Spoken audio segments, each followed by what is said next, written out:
Greetings. Welcome to In Conversation with Trevor, brought to you by Heart and Soul Broadcasting Services. I go beyond the headlines and beyond the sensational. Today I'm in conversation with Thelma Chimbganda, co-founder and chief executive officer of Beyond Borders Logistics and Tsoka International. If you enjoy this conversation, remember to subscribe, to like, and to share. Let's get down to some work.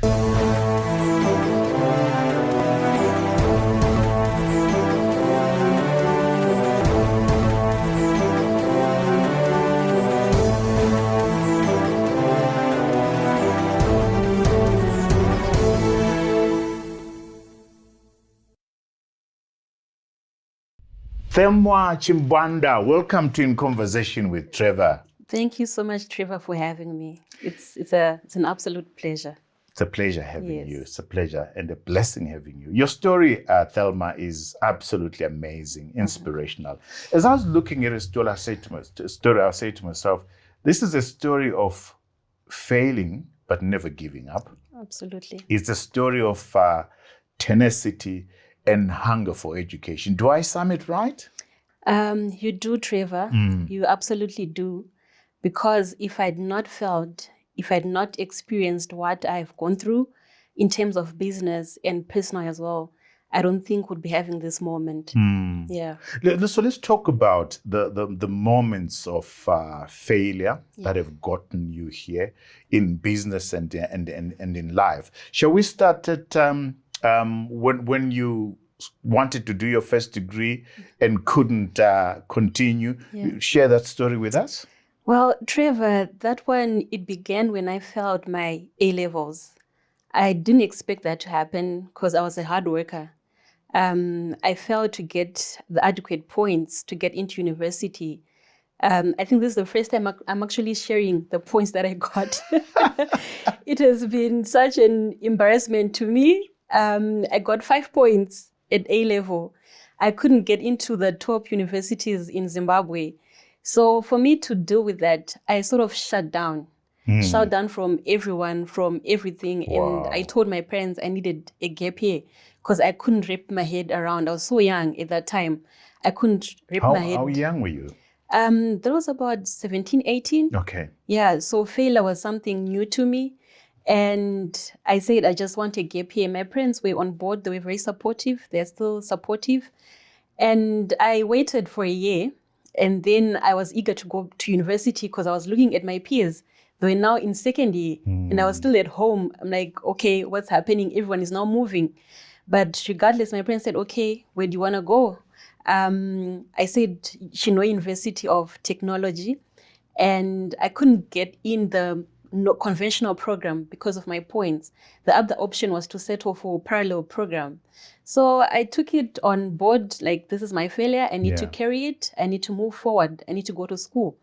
And I went to university. I was studying business management and entrepreneurship. Perhaps before we go to university where you're studying business management and entrepreneurship, you said something that I want us to go back to. Sure. You said when you failed your A-levels, you shut down. Yeah. You closed yourself from everybody else. Yeah. Describe that space for us.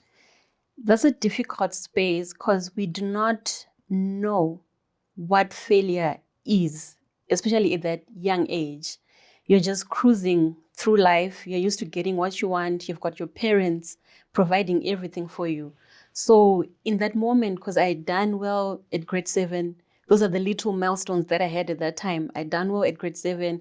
I'd done well at O-level, surprised everyone. So A-level, I was very confident that I was going to do great. So that space was very difficult for me. I did not know how to process it, what it was and what it meant for me. And also, I think, embarrassed as well to share, because everyone was sharing.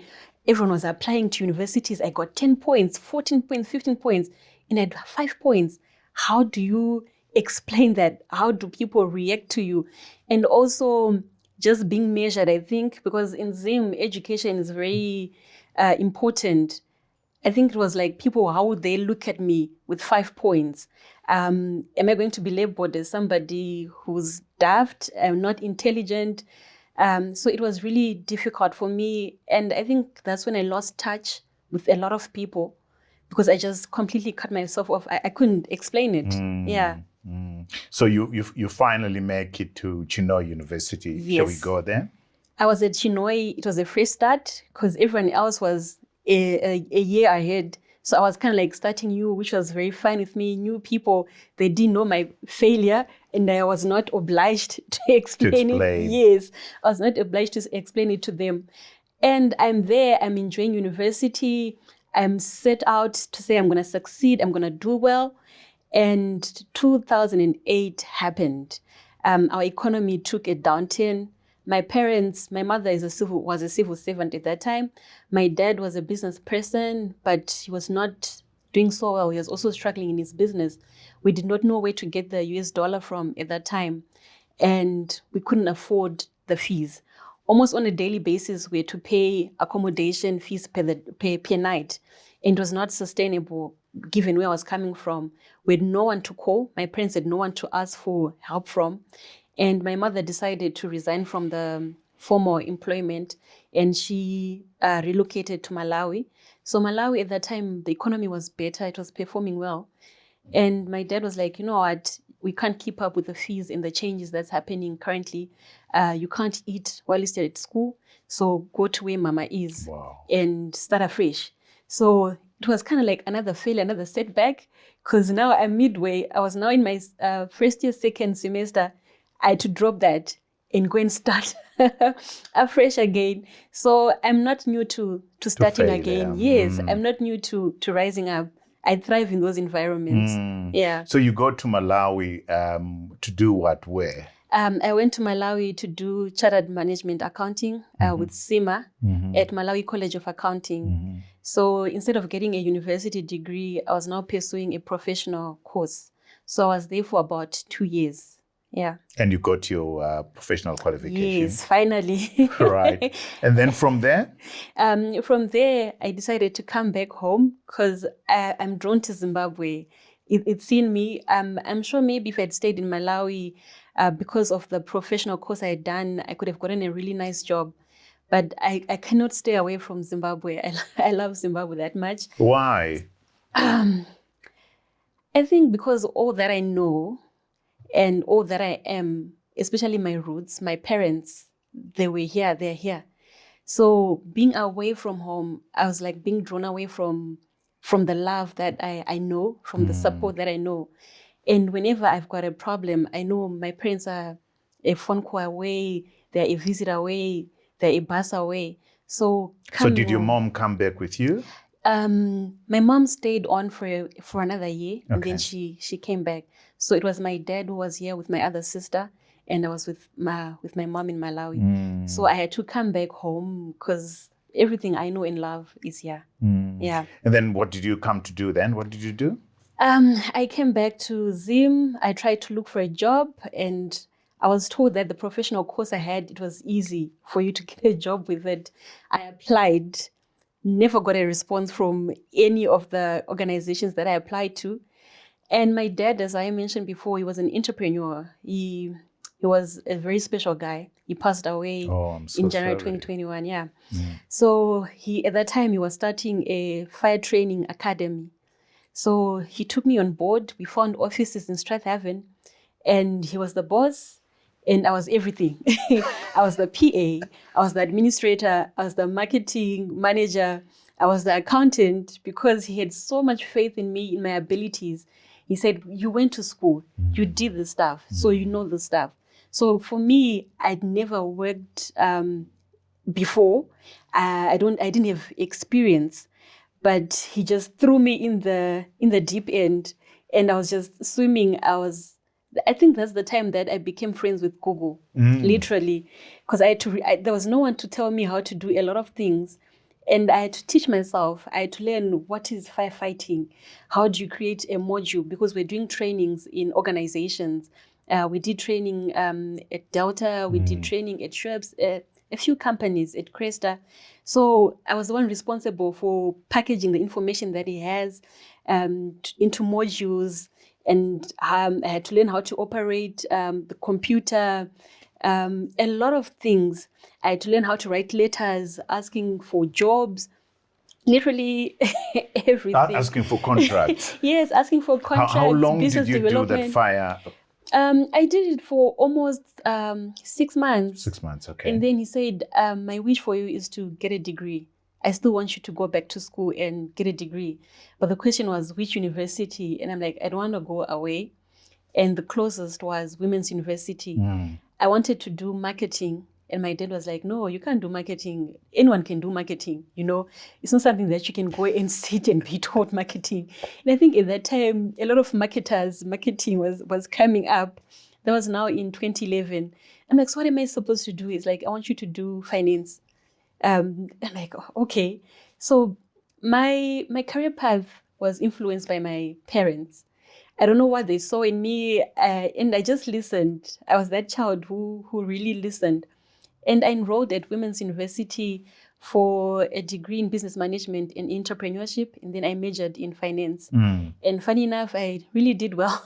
I did well. So your father knew you after all. He did. Yeah. He did. He's one person, even now, I really struggle with him not being around, who actually knew what was inside of me. Because you then worked with him for the second time. Yes. Where was that? Do you want to share that story? Yes. The Fire Training Academy, it kind of like did not go so well. And my father was bold. I think that's where my boldness came from. He just went to Sito Farare. He asked, because where we were staying, there was a vacant land opposite where we were staying in Waterfalls. He just went to City Council, what is this land for? And he asked, what is this land for? And they told him there's supposed to be another school, there's supposed to be shops and ABCD. And he applied for that land and he got it. And in Harare, you're told there's no vacant land. You can't get land, you can't get land. But he did that. And for me, I did not have the privilege of coming from money, from connections. I had the privilege of watching my dad. And that is the greatest education I think that I can get, I will ever get, because he never gave up. He had he had a furniture business before, and that is what sent us to school. And it did not work out. He did not give up. He had a transport business. He owned Makombis at one point.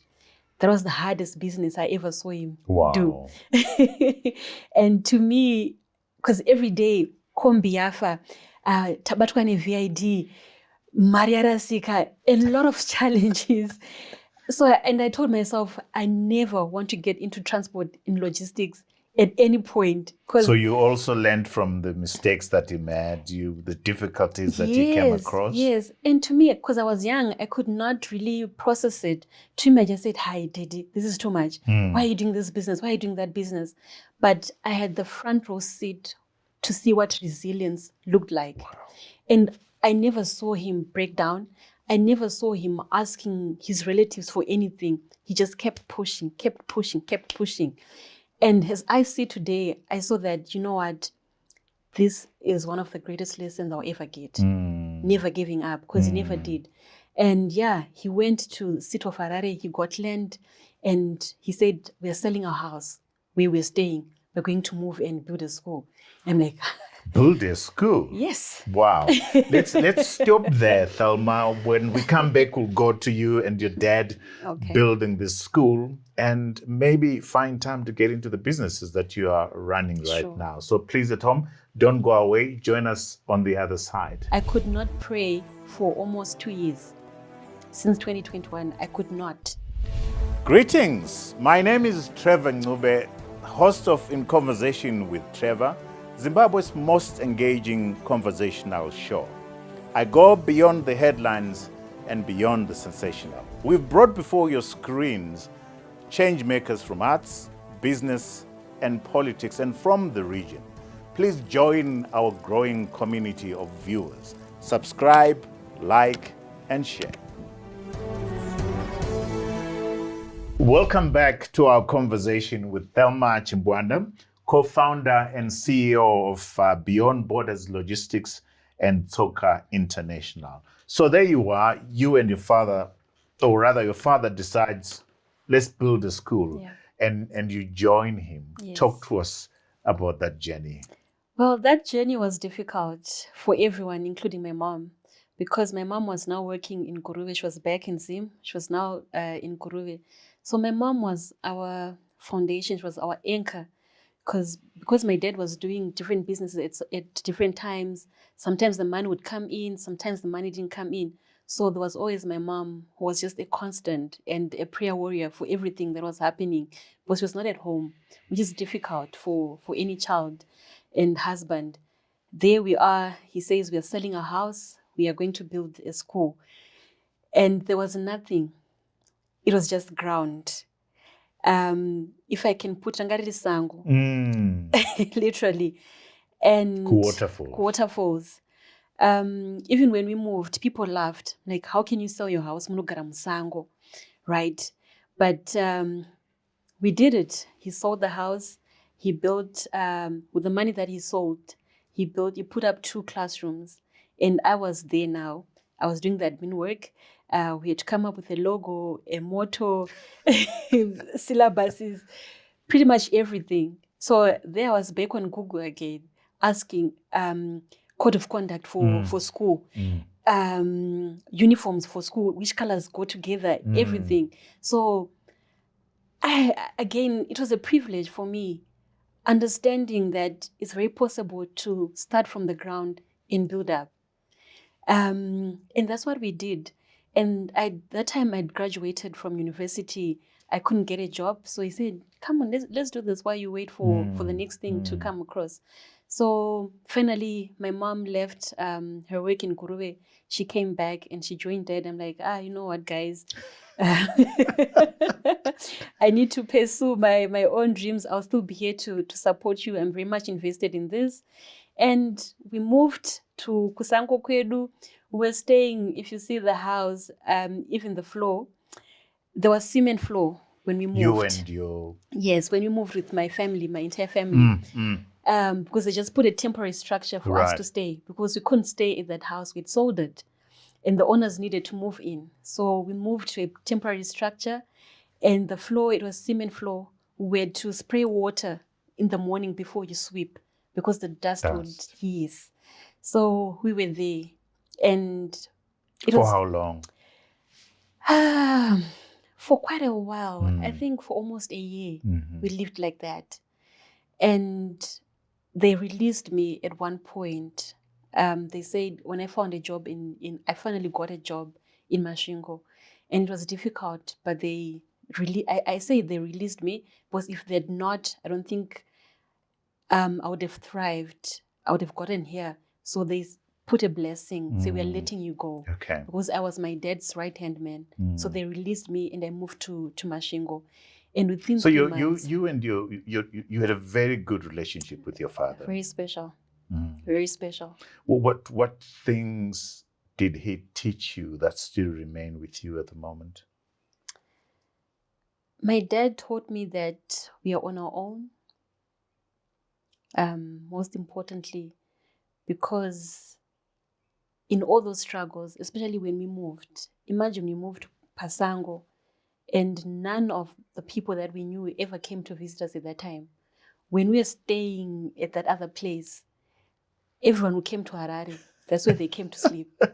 We called it like a lodge. Everyone who was coming to Harare for the first time, or who had business in Harare, they'd come to that house. But when we moved to that place, no one came. No one was there. No one was there. So he taught us the importance of togetherness. That it's you, Mama, and your 3 sisters. And you have to be strong together, whatever you do. And he also taught me never to give up and to believe in myself. And one thing that he also taught me is, of course, you're girls, because we're 3 girls in my family, and I'm the middle child. You are girls, but you have to act and think like men, because it's a men's world. Wow. And it is. So I'm that much fearless. I'm not afraid of knocking on doors, because what's the worst thing that can happen? No. I can get a yes, I can get a no. So I can take my chances, because it's 50-50. And you say your mom is a prayer warrior. Talk to me about your mother.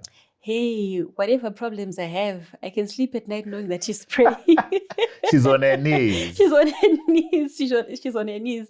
Yeah, she's a very prayerful woman. Even when we lost Dad, I could not pray for almost 2 years. Since 2021, I could not, because my faith was shaken. I'm a person who also praises. I'm very prayerful. I'm very spiritual. And when I pray, things happen. And I prayed for my dad to get better, and that didn't happen. So my faith was, everything that I knew was shaken to the core. I could not pray. But Mama continued to pray. And she lost a husband, her best friend, somebody she had known for 30-something years. And I just lost my father. So that's why I say, this woman, she's very special. And before we do anything, before we announce anything, we bring her in. Mama, pray for this. Mama, we're going to do ABCD. We're going to buy ABCD. Pray for this. So I Has your faith that was shaken, have you found your faith again? I'm on that path, to be honest. I'm making my way. I'm traveling there. I'm now getting to that point where I'm reconnecting with God, because He has sustained me for all this while, and I've seen His hand in everything that I do. So I know that in as much as I'd lost a connection for 2 years, He was still there. But now I need to get back to that intimate relationship that I had before. Your story in starting your two businesses during COVID, fascinating story. You started Beyond Borders Logistics and Tsoka International during COVID. As briefly as possible, talk to us about the inspiration behind starting Beyond Borders Logistics and Tsoka International. The inspiration was the way we were treated by other service providers. As a business person, I think I'm a natural entrepreneur. I can easily spot opportunities, and everything to me has a solution. So my inspiration was that there is a challenge in this space, and this is a solution. Why not get into that space and offer solutions? And also, funny enough, the logistics industry is something that I never wanted to do because of the experience that I saw my dad go through. So for me, I think it was a calling for me to get into that space, because the number of lives that we've changed, looking at it now, is worth it. Wow. So when you say it was because of the experience that you had been subjected to, what was that experience? My dad went through a lot. You can see a man, it's not easy for men to express your emotions, but you can see somebody when he's sitting to say, you know what, he's going through a lot. Because it's not easy when you've got 3 combis and all of them are not on the road.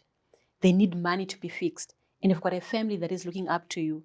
And you can't honestly come in the open space to say, you guys, I'm failing at this. I cannot do this. So for me, that was traumatizing. And I just told myself, I do not want to get involved with transport. I do not want to get involved with anything to do with trucks. I did not want, for the life of me. But you're now into... I'm now into it full time. I'm enjoying it. I'm loving every minute of it. Yeah. The Beyond Borders logistics stories is also interesting, because my reading, correct me if I'm wrong, is you actually started because you were trying to solve your own problems, but you find yourself solving other people's problems. Talk to us about that experience. Yeah, if I can just fast track. Sure. I was employed. I was earning good money where I was, but there was change of leadership. Again, Zimbabwe, we dollarized at that time, and my salary was almost cut in half. I had a newborn baby. My husband was working in another town, and also me being me, an independent woman, it was difficult for me not to be able to pay my rent, which I had been able to do all the past years. So I decided to resign from former employment. I did not have a plan.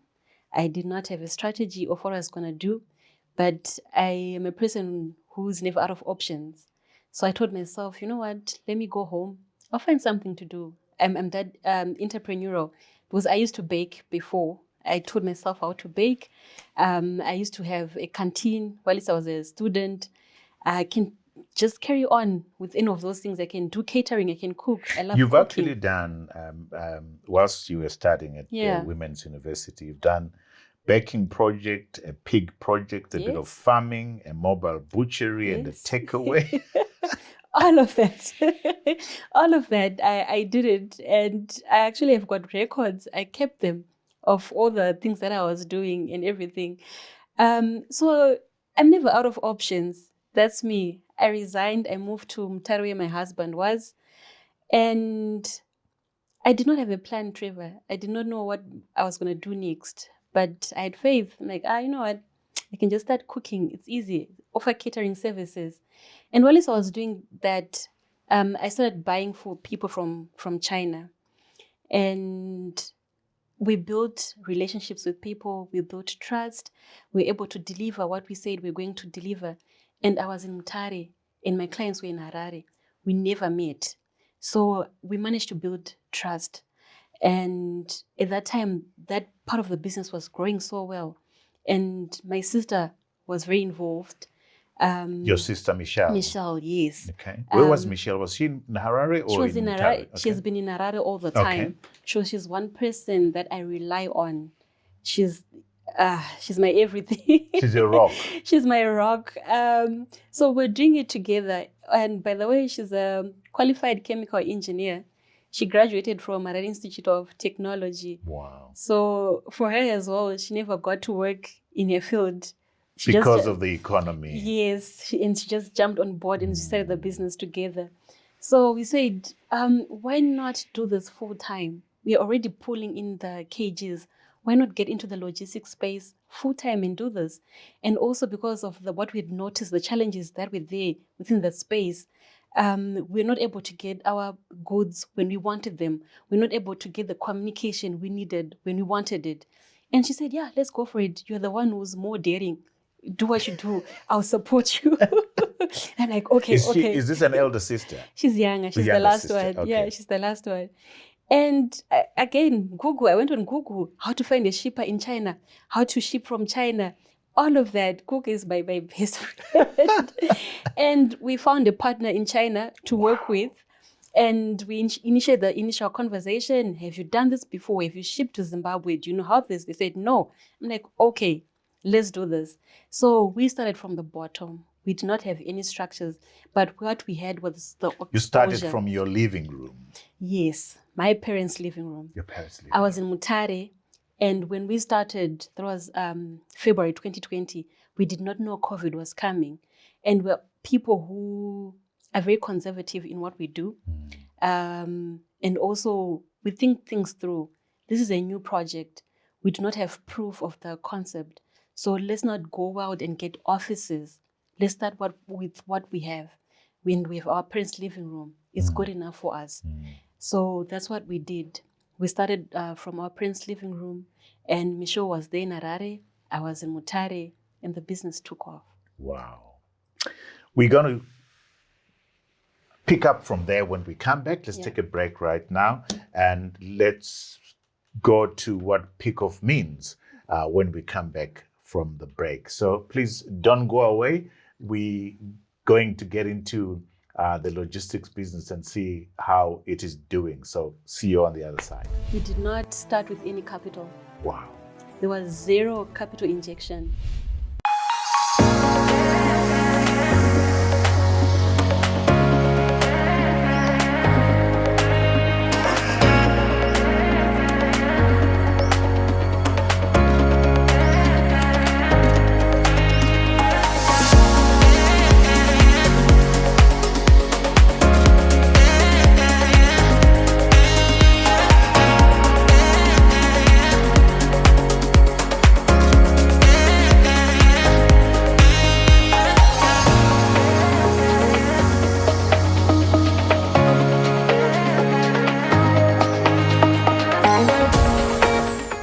Welcome back to our conversation with Thelma Chimbganda, co-founder and CEO of Beyond Borders and Tsoka International. So you start Beyond Borders from a living room. Yeah. You move to 2 rooms in Avondale. Yes. Where is the business now?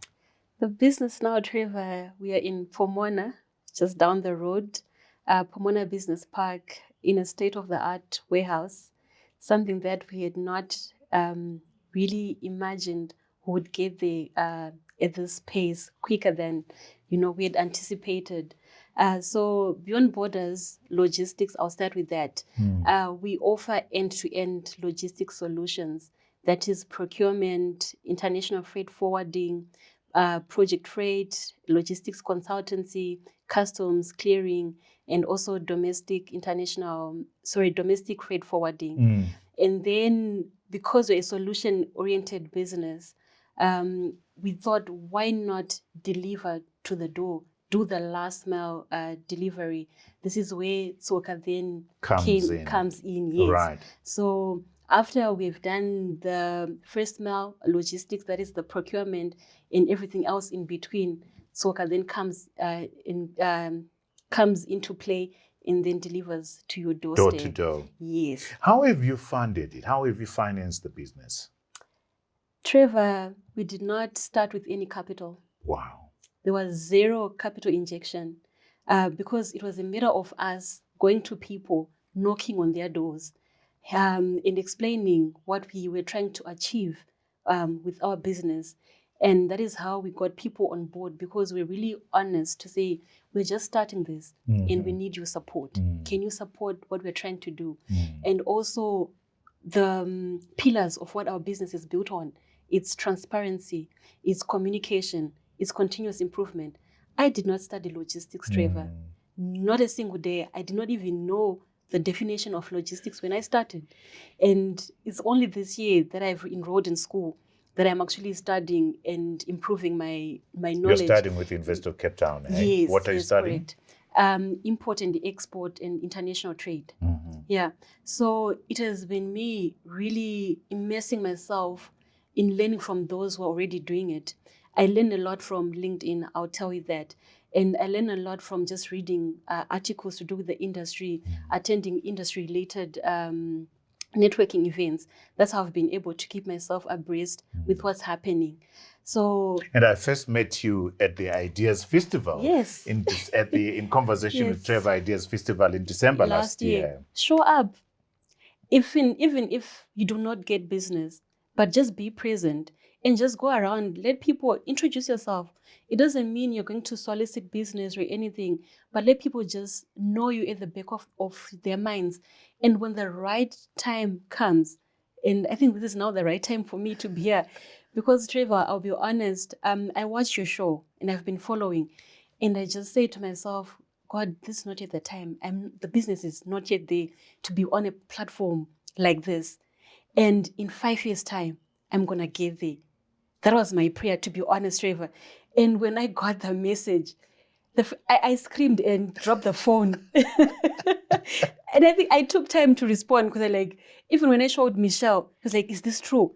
Maybe somebody is pranking you. And I'm like, I was that. You deserve to be there. I was that surprised. You deserve to be there. We were impressed by your presence at the Ideas Festival last year. By the way, the next Ideas Festival is on the 22nd to the 24th in Nyanga. So please make a date, reserve that date. We're impressed by how you were there, how you were present, how you went around giving your cards. Yes. And you had a wooden thing for... phone holder.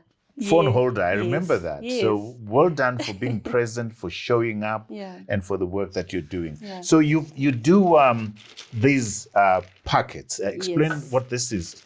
All right, Trevor, this is an action pack. We call them action packs, and the inspiration behind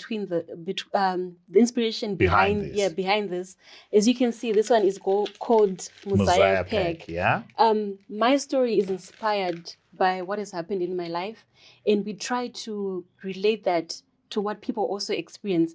Everyone knows Mosiah. You've got your favorite Mosiah. Yeah. When you go for funerals, when you go for events, that Mosiah, that Muzukuru is the one who's around, running around, helping. Exactly. Even before you get Kumusha, Muzukuru is there. The fire is running. Everything is just running. So this is a 1 kg action pack for people who want with urgent documents or parcels that are 1 kg and less. So they can use the Mosiah action pack for So this is a small pack. Yes, this is a small pack. Smallest pack. Yes. Yeah? And then the next pack. And then the next pack is the Chomi pack. Chomi. Chomi. Oh, right. You know the word, right? Everyone talks about Chomi. People can relate to this. So it's a celebration of friendship. It's a celebration of family. You know, a lot of Zimbabweans have got family that moved away to the diaspora. So this is for us to remember their contribution to our lives. So that's why and Chomi is important in your life, isn't it? If you've got a good Chomi, they do show up, yeah? Yes. Then the next pack? And then the last one, this is our 5 kg. That's a big one, eh? That's a big one. And the name is also Big Makoti. This is our 5 kg action pack. It was inspired by my journey as a Makoti, as a newlywed, because my husband is the firstborn. So getting into the family, a lot of expectations then come on the Makoti. So Makoti has to be big. Makoti brings in change, brings in... And carries a lot. Yes, Makoti carries a lot. Yeah. So but you do bigger parcels, isn't it? Yes, we do. We do. These are for people who just want to package their products, their documents nicely, and also for the protection, because we do intercity deliveries. So it's just nice to put our products to protect them as they're being transported. So when you started, when you started, like you said, you were in the living room, from the living room to Avondale, from Avondale to a warehouse now in Pomona. In terms of staff, how many people are you employing, and equipment, infrastructure, what do you have? Right. In terms of employers, we have about 15 currently, and we've got 10 part-time. In terms of equipment, because our business really is not equipment intensive, but we recently procured forklifts because we handle a lot of big projects. My heart is jumping around in excitement. Eh? You should come through. Yeah. We recently procured forklifts because we handle large equipment. We handle equipment for construction companies, for medical people who are in the medical field. Even for you as an individual, if you're renovating your house, you need your lighting, your couches, we can actually help you procure that from where? From all over the world? From China, from Turkey, from Dubai, from India, from anywhere. From South Africa? From South Africa, we can assist with that because we are members of a number of organizations, industry organizations. So we work in collaboration with other which people. businesses which sectors do you find you are keeping you the busiest the most? Which sectors are currently those? The construction industry, as well as the small to medium businesses. Because like I mentioned, our story is one from humble beginnings. Yeah. And I appreciate and I recognize and I resonate a lot with small to medium businesses. So we work a lot with them. And my passion is for everyone to also see that it's possible to grow from where you are. Because I ask a lot of people with tables in town to say, okay, you've got this table here. It's good. You started somewhere. But then what? So our mission also is to improve the lives of people in those situations and help them to also grow. We have a free masterclass on procurement, on how to do logistics. How do you do that masterclass? It's done via WhatsApp. Okay. So you just go to we've got a WhatsApp bot. Okay. So you just say hi on the WhatsApp bot and you select join the masterclass. We're going to share that WhatsApp number. Sure. Okay. And you select join the masterclass. And then you start. So it's absolutely and where free. Are people sourcing most of their stuff from? Is it China? Yes. What keeps you busy? You know, I can't run away from this. And I wish people can actually be honest about this, that China is one of the world's largest manufacturers. They unlocked the key. The world's biggest factory. Yes. They unlocked the key of how to do production and manufacturing at a lower cost. So a lot of it is coming from China. Even if you go to SA, I'm not able to spot, okay, they got it from China.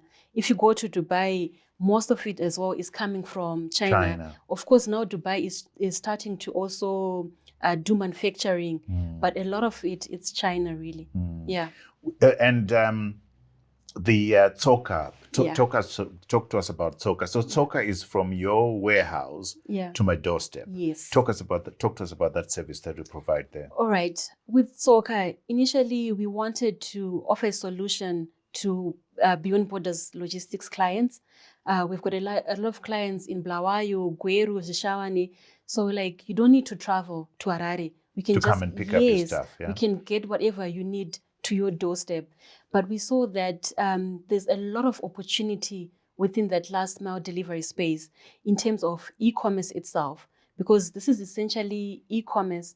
And Southern Africa, Zimbabwe, we are lagging behind with e-commerce. So with Tsoka, where we are now, we want to take it from just being a last mile delivery to your doorstep and want to bring convenience, because we now have a warehouse.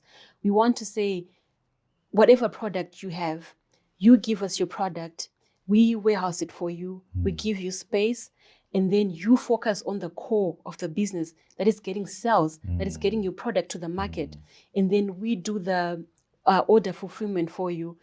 We do the packaging, we do the delivery, and you can actually see through our systems the movement of your stock. So this is where we are moving now. With so you've got back end stuff where software and software plays a big role. Yes, it does. Technology with the logistics business plays a very pivotal role. I'm sure like when you travel now at the airports, you can do self-check-in. You don't need to go to a counter, or even I saw recently in Dubai, they no longer stamp your passport. Everything is just done electronically. So this is where we also want to go. Thinking globally. Yes, we're in Zimbabwe, we've got struggles and everything happening, but we have the opportunity, because we have that exposure. We are being exposed to those things. Why not bring them to our country and make our lives better? Yeah. Well, what have you discovered about yourself? Yeah. Being thrown in the deep end by your dad and the experiences that you're getting right now. What have you learned about yourself? Trevor, for me, I was bullied when I was young. So it has been a journey of self-discovery, coming from a point where my looks, how I look, my complexion was kind of like a disadvantage. So I've gotten to a point where I've discovered that I'm confident. I carry a lot and I can give so much. I've discovered that I'm capable of more than the limit that people had put on me. Yeah. And when you look at your life, I mean, like I said, your life is so full of challenges, failing and picking yourself up. Are there moments or things that you look back and you regret? Or you just think all of it is part of who you are? I love my journey, and I would not say I have any regrets, because if one of those things is taken away, then I would not be here. Yeah. So all of it, Trevor, was leading me up to this point. I was part of my own boss at some point, and I got out at number 8. It was another disappointment because I wanted number 1. But I look at my life now to say, if I had been number 1 at that time, was it not premature? Or maybe I was actually being thrown in the furnace for me to be refined. Yeah. And what's the next big thing for your business? Oh, Trevor. We are going to Zambia. Okay. And we're going to Dubai. Wow. Everything is now in place. And we are hoping that... So you're opening up offices in Zambia? Yes. You're opening up offices in Dubai? Yes. So the registration... You go, gal. Thank you. The registration is now complete, and we hope that by March 2024, we'll be up and running. Yeah. Am I right that your husband is a partner in this business? Or correct me if I'm wrong? My husband is an advisor to the business. He's a consultant to the business, because he's also a business development expert. And my partner is Michelle. Okay, Yeah, Michelle, but- your sister. Yes. And you've got a family now. You've got kids. Yes, we've got a daughter, 4-year-old daughter. Yeah. And your 4-year-old daughter, the way you were raised, the struggles that you went through, what's your dream for your kids? Definitely, I wish for her to have more exposure, because exposure is everything. It's the greatest teacher that you can ever have. Because I was in school, I had a degree, I've got a master's degree, but all of that did not prepare me for this. So I wish my daughter can get hands-on exposure and practical experience. And more importantly, I wish that she'll be surrounded by people who are genuine and authentic and who are there to support her. Because for us, we watched our mothers struggle, and we were told for our generation, aikona kugara murume usate amai sugar yapera. So that is what we were taught. But we were then not taught how to be kind of like submissive when you've got that. Because I can do everything by myself. They did not tell us, if you can do everything by yourself, how does your husband then come in? And also for the husbands of our generations, they were not prepared for this woman today. This woman Yes, here. they're not prepared for that. To say, if my wife is in conversation with Trevor, And then I'm not. and then I'm not, how does he deal with that? Does he celebrate? So for us as well, like in my personal life, we've been trying to discover that. We've been trying to work our way around, because none of us was prepared for this. Because the Bible says, woman, submit. Yeah. Husband, love your wife Wives, yeah. unconditionally. Yeah. And it's the question of how negotiating those spaces. Is that what Yes. you're talking about? Yes, that's what I'm talking about. To say, how do you love me when I'm this When you're bold? shining brighter than Yes, me. Yes, how do you love me when I'm able to make decisions without considering your input? Because I have to make a decision in the Aren't moment. you threatened by me? Exactly. Those are real conversations that people are struggling with. And if you've noticed the number of single mothers right now, it's a lot. And you find that the moment maybe you start making a name for yourself, you start then having those problems because they're not addressed. No one is talking directly to those things. So it's a lot to... What advice do you have to give to young women Yeah. who are successful, who are shining brighter than their husbands, and are being asked to submit, and the husband is not being taught how to love unconditionally? This successful woman, what do you share from your experience? My experience is that it's going to be a challenge, definitely, but you need open communication. You need to talk about this openly together, and you need to look at the people who have walked the path before, if they are there, and get mentored. And also, the Bible provides everything, Trevor, to do with finances, to do with marriages. Always make it your reference point, and stay away from social media. I always say this. Stay away from social media. Don't get advice from Twitter. No, don't get advice from Twitter, because people are living lives that they're not actually living, if that makes sense.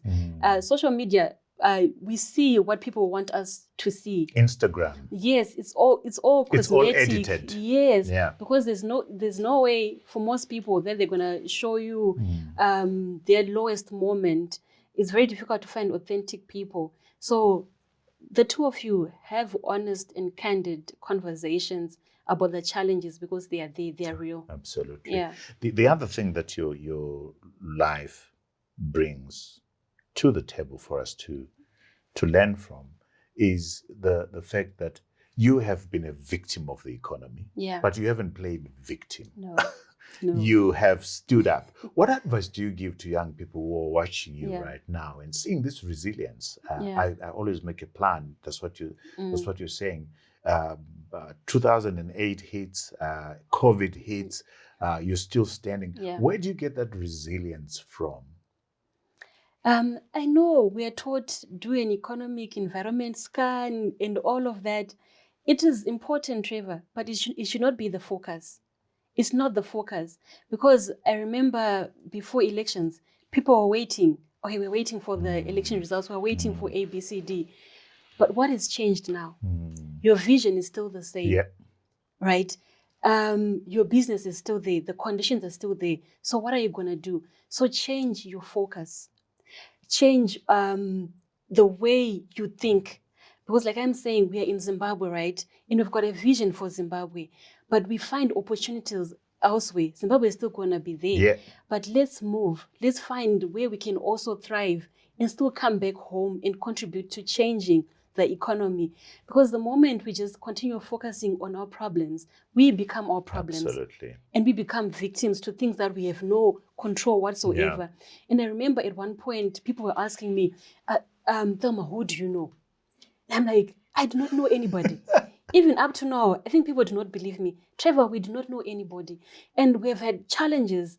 And you actually scroll your phone up and down. Who do I call? And there's no one. The only person I could call was either my mother or my dad.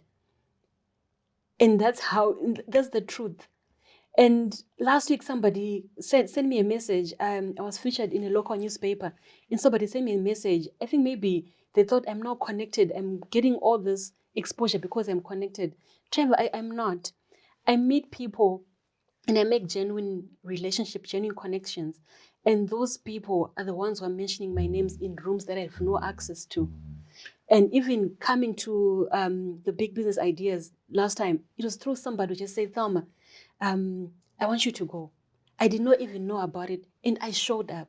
So I've also built trust, a network, a genuine network. I think it's a question of your work that you're doing, speaking volumes to a lot of people. Yes, put in the work. You need to put in the work because people, they love genuine people like yourselves. You love processes. You love to see systems. Where did this person start? How can I help them? Because you see that they've got a process, they are going somewhere. But then the generation that we have, because of what they're exposed to on social media, it's all about who is connected to who, and it's that easy. But that doesn't last, isn't it? It doesn't work like that.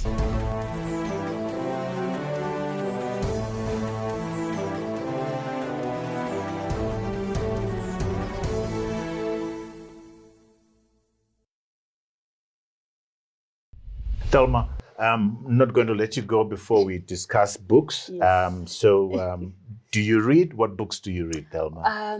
Yes. If you could share 3 or so books with our book-loving viewers out there. The first book that I love is The Sheikh CEO, Lessons in Leadership. Yeah. You know that one? Yes. I haven't read it, but a number of people have recommended it. Yes, by Dr. Yasser. And that book, it's about mindset for me. The power of the mindset, because it talks about essentially Dubai, how it started, where it went from to what it is now. Qatar is beautiful and bigger than Dubai, but because Dubai has controlled the narrative, everyone wants to go to Dubai at least once in their lifetime. So it's about a mindset of building from nothing to something. And I always say it's not illegal to have big dreams. It's not. That's one of the things you'll never be arrested for. Second book? The second book is by Dr. Boitumelo. It's a compilation of 32 professionals, people in business and in life. It's called Real Life and Business Minds. Okay. And for me, it's about connecting to ordinary people in their stories. They're not millionaires. They're genuine people who have gone and transitioned through life, through business. So for me, it's important to keep reconnecting to authentic people. Your third book? And then the third book, I'm actually torn between No One Is Coming by Arthur Marara, and Finding Me by Mendi Nyakato Manyeruke. Because we'll take both of them, so we'll have 4 books from you. 4 books, yes. Yeah. So both of them. No One Is Coming, but Someone Is Coming. Is that the book? Eh? Yeah. No one is coming by Arthur Marara. Yes. And then Finding Me. So both of them connect from when I was reading them, because I had to find myself. I had to be confident in walking with bush locks. I had to be confident in my complexion. So I had to find for me to be able to be confident in doing business, to say it's not about how I look, it's the context, that the content that I carry. When I'm presenting myself, people are not looking at all of this, but the vision that I have. So I had to find myself. And then I also realized... How have you done that? How have you found yourself? How have you done that? I think a lot of it was from my parents, just telling me, you're beautiful, you are enough, you're amazing, you're intelligent. And these are the same things that I also tell my daughter. We do this every night. We go through, you're confident, you're fearfully, wonderfully made. And those things, you carry them through your life. You internalize and them. then you pull them when you're at your lowest. Yes. And then no one is coming. Yeah. That one, I saw that when we started the business, that no one was coming. No one is coming. Whatever challenges that we had, we were to find the solutions by ourselves. Like you said, when you were okay, people came and camped. The moment you went to trouble, nobody comes. Nobody comes. Yeah, no one is coming. You're on your own. You're on your own. Yeah. Even we are in this economy. No one is coming. No one is coming. Absolutely. Yeah. Wow. I've enjoyed your authentic story and thank you for this Zaya pack. Looking forward to unpacking it. Thelma, what an authentic story. Thank you so much. We wish you all the best. You're going to Zambia, you're going to Dubai. You're going to go the whole world. We are. With this kind of attitude, you're going to go the whole world. Proud of what you're doing. You know, I love these conversations because I get to meet people who are doing real stuff, people who are doing real things, and not the bingas who are, it's just all hot air. We can have another conversation about that. Yes. So thank you so much, Thelma. Keep doing what you're doing. We wish you the very best. Thank you. Allow me to turn over now to our viewers who are all over the world, at home, in Zimbabwe, on the continent, and abroad. Thank you so much for your support. Remember, we are a weekly show. We are out every Monday at 7 a.m. Central African time. To ensure that you don't miss out on any of these quality conversations, I invite you to subscribe, to like, and to share, and also to go to our website where all our content sits. We've put our podcasts on our websites for your listening pleasure. You go onto our website and binge as much as you want. There's content for over the past 3 years. Thank you for your support. We read all your comments, all your suggestions, and all your criticism. Please keep them coming. Until next time, cheers to you all.